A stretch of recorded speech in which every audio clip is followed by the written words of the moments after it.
Hello everyone, my name is Bombshow. You're welcome to my channel. It's a Bombshow television. Musho my latest musho zviri kupisa zvega zvega.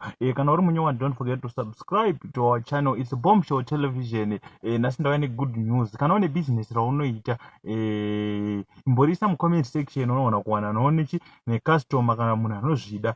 Kana une business raunoita ingoriudza mu comment section unoona kusanganochi nemhene. Tiri ku advertise mahara, tine ka promotion sezvo takapinda 7000 ma subscribers.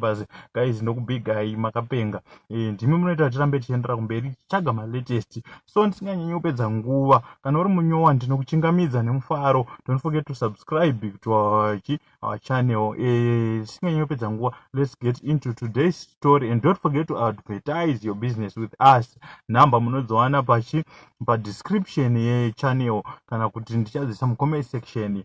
Saka rega tipinde munyaya yanhasi.